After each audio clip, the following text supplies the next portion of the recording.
if you're busy hating, there's no time for succeeding. This is a phrase that I've been telling myself over and over and over again because I am my own biggest critic. I hate on myself so much, especially for the things that I want to achieve in life, the things that I really, really want to do. And if I'm hating on myself, then I'm spending that time and energy on hating myself, which has literally no impact on the quality of my life other than to negatively. Instead of taking the approach that, yeah, Charlie, you can do it. You can do it. Like, why not be your own biggest cheerleader? So I've just decided I'm just going to decide to stop hating on myself and on the dreams I have, and I'm just going to decide to just back myself. I've got some notes because I didn't want to miss anything out. My old phrase was doubt and do. And I was kind of using this at the beginning of my journey with like discovering my rewilding journey, with like discovering who I am and trying to dismantle lots of the core beliefs that I have had since I was young. And I loved that because my biggest issue at that stage was that I was doubting myself, and it was kind of like putting me in this chronic state of disaction where, for example, with YouTube, I've always wanted to do YouTube. I wouldn't do it because I was doubting myself. So rather than just saying the doubt exists, but do it anyway, I just didn't do anything. But now, my new phrase is doubt, do, and then become delulu. I know that's a little tragic, that's a little lame, because I don't believe in the whole, I say I don't believe, it's not that I don't believe, it's just it's not something that really resonates with me. The idea that like if you try to persuade yourself of things that don't exist or aren't true, that it will necessarily mean they become true. But I do think that it has an impact on your frame of mind and your perspective. And what I do believe in the world is that the energy you put out, you attract. And so if you're talking about yourself and you're talking about what you could do to succeed in life, an element of being delulu, i.e. thinking and forcing yourself to think and believe the things about yourself you don't already believe, will help you ultimately learn to believe those things, because you'll end up being more able to take action and proving to yourself that you can do the things that you thought you couldn't do. So that's my new phrase, doubt, do, and then become delulu.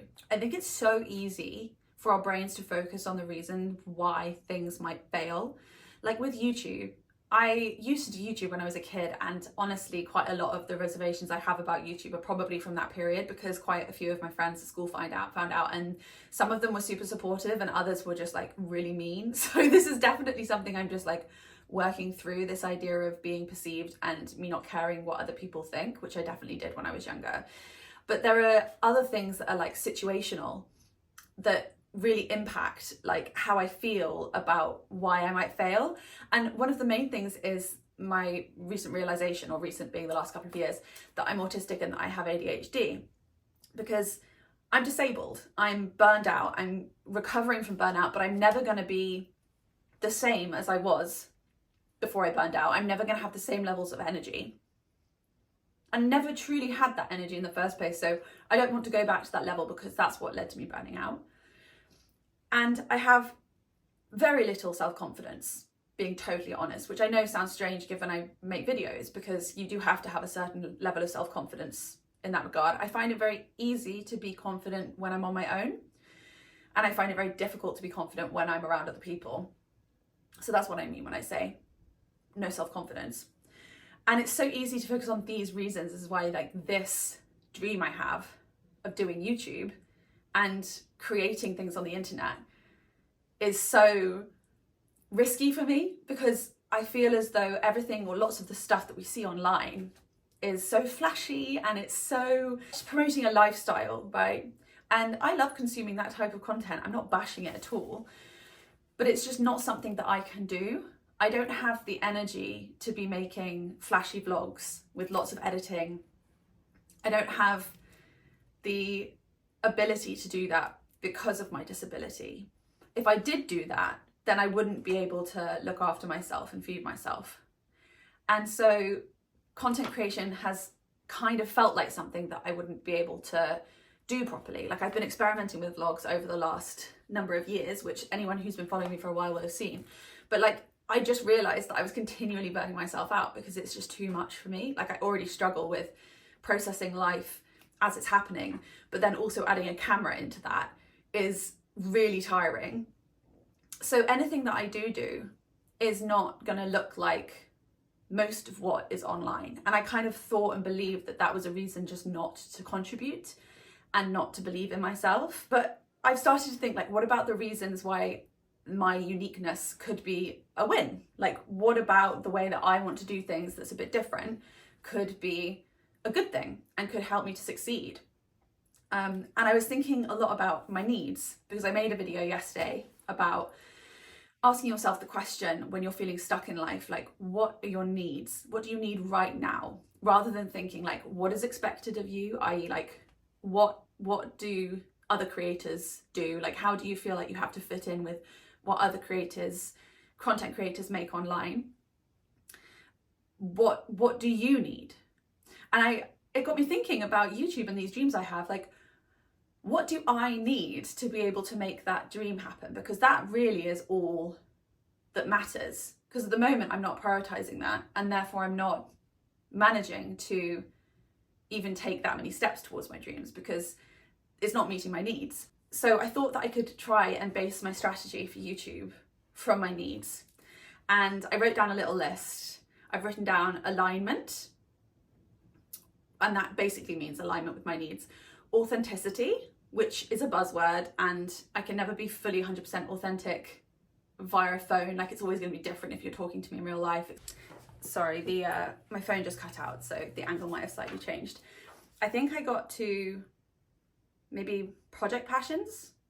So I work in a very project-based way. I have like multiple projects going on that I kind of ping pong back and forwards with.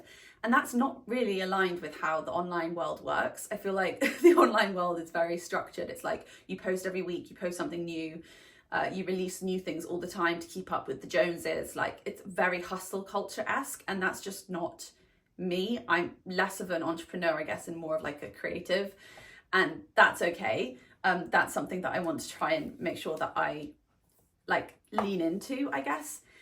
The next thing is being down to earth and just being okay with being genuine. I am like, I can't remember the word that my husband uses for me, but I'm just always so sincere. He always says I'm really sincere, and I feel like sometimes online I feel this pressure to put on this persona that's like really entertaining and not so serious. But that's just who I am. And there are moments in my personal life where I'm not serious at all and I'm like the biggest goofball ever. But when I'm talking about things I'm passionate about, I naturally become really sincere and really honest. So that's what I'm gonna just try and lean into. Linked to that is I need things to be meaningful. Whether that's educational, inspirational, compassion, like whatever it is, it needs to be meaningful. There needs to be a low bar to creation, which I've discussed, which is like not creating flashy content that takes like hours and hours and hours to edit, because wasting my energy on that means that then I can't put my energy into the projects that I love, which I think will make the biggest impact for other people. And lastly, community, which is a buzzword. Community is definitely a buzzword, and I don't think that online community replaces in real life community at all. But I do think it makes a massive difference to people who are in situations where they don't have people in real life who they can really connect with about specific life experiences. It made a huge difference to me when I first found out that I'm autistic and ADHD, that I could go online and I could see people talking about experiences that I was going through. It made me feel a lot less alone. I think it's really interesting, all of these things, these needs I have, I've seen as limitations, but I was thinking about all of the creatives that I listen to podcasts of, and they almost all say that they need limitations in their creative work for it to be fruitful. So they need containers, or they need rules, or they need like something that makes it unique to them. And so I think I'm going to try and reframe these limitations and these needs that I have actually as containers. Like, they guide the way for my creative practice. And ultimately, I just wanted to say that I know my content helps people, because I hear from you guys in the comments about how it makes you feel to hear me talk about things. And I realized that the only thing that's actually therefore standing in my way is me hating on myself, because no one else is really chatting shit. If you're watching this and you are going through something similar, you don't have to do it the way that everyone else does it. You can do it your way. in focusing on your needs, meeting your needs, and believing in what you have to share with the world. So yeah, I don't know if this resonates. If you have any thoughts, I'd love to hear them as always in the comments. But otherwise, I'll see you in the next video.